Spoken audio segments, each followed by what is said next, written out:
Buenas noches, maestro y compañeros. Somos el grupo 2 y nuestro tema el día de hoy es sobre Jerome Bruner. Aquí tenemos nuestra tabla de contenidos donde están los puntos a tratar en nuestra exposición, que son biografía, aportes, teoría de la educación, objetivos, obras, legado, críticas, conclusión y por último las preguntas. Bueno, en primer lugar tenemos la biografía. Jerome Seymour Bruner nació el 1 de octubre de 1915 en Nueva York, Estados Unidos. Estudió psicología en la Universidad de Duke y obtuvo su doctorado en la Universidad de Harvard en 1941. Bruner fue profesor en universidades prestigiosas como Harvard, Oxford y la Universidad de Nueva York. Su trabajo influyó en campos como la psicología cognitiva, la educación y la percepción. Murió el 5 de junio de 2016 a los 100 años. Ahora tenemos los aportes al campo de la psicología y la educación. Jerome Bruner realizó importantes contribuciones en el ámbito de la psicología del aprendizaje y la educación. Sus ideas promovieron un cambio significativo en cómo se entiende la enseñanza y el aprendizaje. En primer lugar tenemos la psicología cognitiva. Fue pionero en el desarrollo de la psicología cognitiva, desafiando las ideas del conductismo que dominaba en su época. Propuso que los seres humanos no solo responden a estímulos externos, sino que procesan información, generan ideas y desarrollan una comprensión del mundo mediante la categorización y el pensamiento abstracto. En segundo lugar, tenemos la teoría del aprendizaje por descubrimiento. Bruner defendió que los estudiantes aprenden mejor cuando descubren las cosas por sí mismos en lugar de recibir información de forma pasiva. Esta teoría promueve un enfoque activo y constructivista del aprendizaje, donde el estudiante es el protagonista del proceso de adquisición del conocimiento. Ahora voy a pasar a explicar los principios clave del aprendizaje por descubrimiento. En primer lugar, exploración activa. Los estudiantes deben involucrarse activamente en la resolución de problemas, experimentación y búsqueda de soluciones, en lugar de ser simples receptores de información pasiva. A través de la experimentación y el ensayo-error, el estudiante llega a nuevas conclusiones por sí mismo. En segundo lugar, tenemos el descubrimiento guiado. Aunque la teoría enfatiza el descubrimiento autónomo, Bruner no proponía que los estudiantes trabajaran sin ningún tipo de dirección. El maestro tiene un papel crucial al proporcionar el andamiaje necesario, es decir, apoyo y orientación a medida que los estudiantes se enfrentan a nuevos desafíos. Este apoyo se retira gradualmente a medida que los estudiantes ganan confianza y autonomía. En tercer lugar tenemos el aprendizaje profundo. El aprendizaje por descubrimiento fomenta una comprensión profunda de los conceptos. En lugar de memorizar hechos, los estudiantes construyen conexiones significativas entre ideas, lo que facilita la transferencia de conocimientos a nuevas situaciones y problemas. En cuarto lugar tenemos la motivación intrínseca. Argumentaba que cuando los estudiantes descubren algo por sí mismos, experimentan una mayor satisfacción y motivación. Este proceso de descubrimiento genera curiosidad y entusiasmo por el aprendizaje, en contraste con la enseñanza tradicional basada en la simple transmisión de información. Ahora les voy a dar un ejemplo. Hay que imaginar una clase de ciencias en que los estudiantes están aprendiendo sobre la flotabilidad. En lugar de que el maestro explique directamente las leyes de la flotabilidad, se les proporciona una serie de objetos de diferentes tamaños y pesos para que los coloquen en agua. Y a través de la experimentación, los estudiantes pueden descubrir por sí mismos qué objetos flotan y cuáles no. Y a partir de ahí generar hipótesis sobre por qué sucede esto. Ahora tenemos las ventajas del aprendizaje por descubrimiento. Primero, promueve la autonomía. Los estudiantes aprenden a investigar, formular preguntas y buscar soluciones, lo que mejora su capacidad para aprender de manera independiente. Luego, fomentar el pensamiento crítico. Este método desarrolla habilidades para resolver problemas, ya que los estudiantes deben analizar situaciones y deducir respuestas. Mejora la retención. Al descubrir los principios por sí mismos, los estudiantes tienden a recordar mejor la información, ya que han construido su propio conocimiento. Y flexibilidad. El aprendizaje por descubrimiento se puede aplicar en una amplia variedad de contextos, desde problemas matemáticos hasta experimentos científicos o investigaciones históricas. Siguiendo con los aportes tenemos el modo de representación. Brunner propuso 3 formas en que las personas representan el conocimiento. Tenemos la enactiva. Los niños representan el conocimiento a través de acciones motoras. Un ejemplo es cuando los niños aprenden a montar en bicicleta.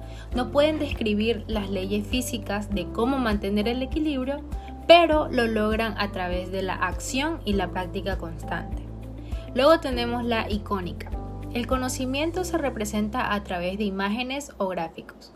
Ejemplo es cuando los niños aprenden a reconocer animales viendo imágenes de los mismos. Asocian el concepto perro con una imagen visual en lugar de una definición contextual. Por otro lado tenemos la simbólica.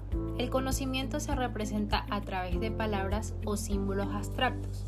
Un ejemplo es cuando un niño ya puede usar el lenguaje para describir conceptos complejos, como la justicia o la libertad, sin necesidad de ver imágenes o realizar acciones. Ahora tenemos el andamiaje. Brunner desarrolló el concepto de andamiaje, que es el apoyo temporal que se le brinda al estudiante para que pueda aprender una nueva habilidad o concepto. A medida que el estudiante avanza, el soporte se reduce gradualmente hasta que pueda manejarlo por sí mismo. El término andamiaje viene de la metáfora de un andamio, utilizado en la construcción de un edificio. Así como el andamio se retira una vez que la estructura puede sostenerse sola, el apoyo educativo se retira gradualmente a medida que el estudiante se vuelve más competente en la tarea. Pasamos a la teoría de la educación. Brunner fue un firme defensor de la educación como un proceso activo y propuso varios principios clave para la enseñanza. Tenemos el currículo espiral. Brunner argumentó que cualquier tema, por complejo que sea, puede enseñarse a los niños en cualquier etapa del desarrollo, si se organiza adecuadamente. El currículo espiral implica volver sobre los mismos temas varias veces a lo largo del tiempo, pero con mayor profundidad y complejidad en cada repetición. Tenemos también cultura y educación. En su obra más tardía, Brunner enfatizó la importancia del contexto cultural en el aprendizaje. Consideraba que la enseñanza y el aprendizaje no ocurren en un vacío, sino que están profundamente influenciados por las prácticas y los valores culturales. Ahora los objetivos. Brunner tuvo como objetivo fundamental mejorar la manera en que se enseña y aprende. Entre sus principales objetivos se incluyen fomentar el aprendizaje activo y autodirigido. Brunner creía firmemente que el aprendizaje debería ser un proceso activo en el que los estudiantes no sean simples receptores de información, sino que participen activamente en la construcción de su propio conocimiento. Promover la comprensión profunda, no solo la memorización de hechos. Para Brunner, el aprendizaje significativo va más allá de la memorización de datos o hechos aislados. Él defendía que los estudiantes deben comprender los principios subyacentes y las estructuras de los contenidos que estudian. Es decir, no es suficiente aprender el qué, sino también el por qué y el cómo. Desarrollar la capacidad de los estudiantes para pensar críticamente y resolver problemas. Para lograr esto, su teoría enfatiza la enseñanza de habilidades cognitivas como el análisis, la síntesis y la evaluación, en lugar de simplemente enseñar hechos o habilidades básicas. Y por último, ayudar a los niños a aprender de manera efectiva dentro de su contexto cultural. Brunner reconoció la importancia del contexto cultural en el aprendizaje, lo que significa que no solo los factores cognitivos individuales influyen en cómo aprendemos, sino también la cultura y la sociedad en la que estamos inmersos. Gracias. A continuación, mi compañero Alarcón pasará a exponer las obras, legado, críticas de Jerome Brunner Y por último, la conclusión y las preguntas correspondientes que hemos hecho cada uno de nosotros. Buenas noches, profesor, compañeros. Un agradecimiento a mi compañera. Como ella anteriormente menciona, yo me voy a encargar de hablarles sobre lo que son las obras, el legado, las críticas a estas mismas teorías que ha expuesto Jerome Bruner y una conclusión sobre quién fue él, para luego dar paso a lo que son las preguntas. Ahora, sin más dilación, empezamos con lo que son las obras. A lo largo de su historia, Bruner escribió bastantes obras, pero a la hora de destacar tres, y varias que se han repetido a lo largo de mi investigación, puedo destacar tres anteriormente mencionados, como las que son La educación, Puerta de la cultura, la segunda que es Realidad mental y mundos posibles, y Actos de significado más allá de la revolución cognitiva. ¿Correcto? Ahora, ¿de qué va cada uno? De una forma simple y tranquila. La primera, que es La educación, Puerta de la cultura, Bruner analiza las implicaciones de lo que es la psicología cultural en la educación. Este enfoque de la psicología parte del supuesto de que la actividad mental no se produce en solitario, es decir, que no se puede tener la actividad mental a no ser que tenga en cuenta el contexto cultural y sus recursos, que le dan su mente y la amplitud. Él señala que los grandes cambios tecnológicos del mundo actual afectan a la vida humana en todos sus terrenos, ya sea en el trabajo, en la familia, en las comunidades y en las relaciones interpersonales, y que en base a esto las nuevas generaciones con un mundo tecnológico cambiante, en base a esto las nuevas generaciones tienen que aprender no solo a manejar a grandes cantidades de información e interaccionar con un mundo tecnológico cambiante, sino también desarrollar lo que es un contexto de sí mismos como habitantes del mundo, y al mismo tiempo conservar lo que es su identidad. Pasando con el otro, que sería realidad mental y mundos posibles. En este de aquí, Bruner nos indica con una pregunta sencilla de ¿qué entendemos por construcción de la realidad?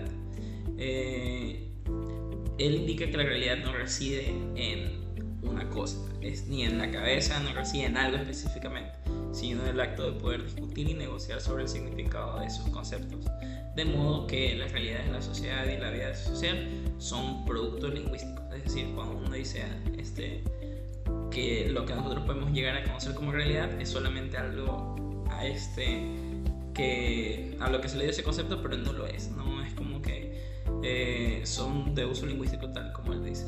Y a partir de esto, y basándose en diferentes trabajos entre literaria, lingüística, antropología simbólica, psicología cognitiva y el desarrollo, elaboró este nuevo enfoque que es para el estudio de la mente, y realizó exploraciones en base a esto y lo llamó el pensamiento narrativo. Más o menos sobre esto va esta obra de Bruner como tal. Y la tercera, que es Actos de significado más allá de la revolución cognitiva. En este de aquí, Bruner hace una crítica hacia lo que es el desarrollo histórico y su situación, el desarrollo histórico y la situación actual por la que está pasando la psicología como tal. En esta de aquí nos da un recorrido a través de los diferentes conceptos de la revolución cognitiva. Básicamente en este libro él acusa sobre cómo la actual psicología cognitiva se ha enredado con problemas técnicos y que son muy marginales a los propósitos y al impulso que animaron aquella revolución en la que él ayudó a crear, y aboga por la creación de la psicología cultural. Básicamente nos habla sobre cómo ese concepto que él ha creado ha cambiado mucho a lo largo del tiempo y cómo ya no es lo mismo, cómo se ha deteriorado en base a eso. En cuanto al legado de Jerome Bruner, este mismo radica mucho en lo que es su capacidad para revolucionar la psicología cognitiva y la educación. Su enfoque fue un rechazo directo a lo que es el aprendizaje pasivo, donde los estudiantes simplemente absorben información, y en lugar de esto, él propuso que el conocimiento se construye activamente a través de la interacción con el mundo. Esta visión fue lo que cambió la forma en cómo se conceptualiza la enseñanza, poniendo al estudiante como el centro activo en su propio proceso de aprendizaje. Bruner también desafió esta idea de que el aprendizaje es un proceso individual aislado, subrayando que está profundamente enraizado en el contexto social y cultural. Esto transformó la perspectiva de la cognición al hacer énfasis en la importancia del entorno y la comunidad en el desarrollo intelectual. A través de todos los estudios, él resalta que el aprendizaje no ocurre en un vacío, sino que las interacciones con otros y el entorno son esenciales para este crecimiento cognitivo. Otro aspecto clave de su legado es la idea de que el conocimiento puede representarse de múltiples formas: acción, imágenes, símbolos, y que el desarrollo cognitivo no sigue una ruta lineal. Esto rompió con los modelos rígidos que predominaban en la psicología del aprendizaje, introduciendo mayor flexibilidad en las teorías del desarrollo infantil y fomentando la creatividad en el diseño de currículos educativos. Brunner fue pionero en destacar la importancia de las narrativas en la forma en que los seres humanos han sentido al mundo. Esto como punto por mencionar uno más. Para él, las historias no eran solo una herramienta pedagógica, sino que también era una parte integral de cómo las personas estructuran sus experiencias y la comprensión del mundo, ofreciendo una nueva perspectiva sobre el papel de la creatividad y el lenguaje en la educación y el desarrollo cognitivo del estudiante. Las ideas de Jerome Brunner han sido influyentes y revolucionarias, eso no lo puede negar nadie, pero también han recibido demasiadas críticas, especialmente en el ámbito en el que más está enfocado, en el educativo y el psicológico. Una de las principales críticas a su enfoque es la crítica del aprendizaje por descubrimiento, que es que si bien fomenta la autonomía del estudiante y promueve una comprensión profunda, algunos investigadores y educadores señalan que no siempre es práctico o efectivo en todas las situaciones. Hay estudios que sugieren que sin una orientación adecuada, este enfoque puede dejar a los estudiantes confundidos o frustrados, especialmente en temas más complejos que requieren una base sólida de conocimientos previos. La falta de estructura puede ser problemática para algunos estudiantes que necesitan una guía mucho más directa. Respecto a su visión sobre las representaciones del conocimiento, icónico, simbólico, en activo, algunos críticos argumentan que esta categorización es demasiado simplista, es muy simple y no captura la complejidad del desarrollo cognitivo humano. En la práctica, estas formas de representación no siempre progresan de manera tan ordenada como Brunner lo sugiere. Los seres humanos a menudo usan múltiples modos de representación simultáneamente, y algunos argumentan que su teoría no aborda adecuadamente esta interrelación. Si bien estas críticas no invalidan su obra, subrayan limitaciones que enfrentan sus teorías en contextos educativos y psicológicos más diversos y aplicados. No es como que estoy indicando que ya sus teorías no están bien fomentadas, sino que mostramos ciertas cosas en las que pueden llegar a fallar o que no están bien argumentadas y tienen sus limitaciones dependiendo por la teoría que él puso en aquel tiempo. Finalmente, como conclusión, no podemos descartar que Brunner fue un influyente psicólogo que aportó significativamente a la teoría del aprendizaje y el desarrollo cognitivo. Entre sus principales conclusiones es que el aprendizaje es un proceso activo, como ya lo hemos hablado anteriormente.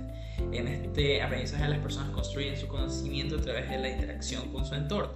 Él destaca que el aprendizaje debe adaptarse al nivel del desarrollo cognitivo del individuo, lo que dio origen a su teoría de la instrucción por etapas, en la que los niños primero aprenden de manera activa, luego mediante imágenes y finalmente a través de símbolos y lenguaje. Es muy importante subrayar cómo esto ha impactado mucho y ha dejado una huella en lo que es a día de hoy la educación, porque nunca vuelve a ser igual después de esto.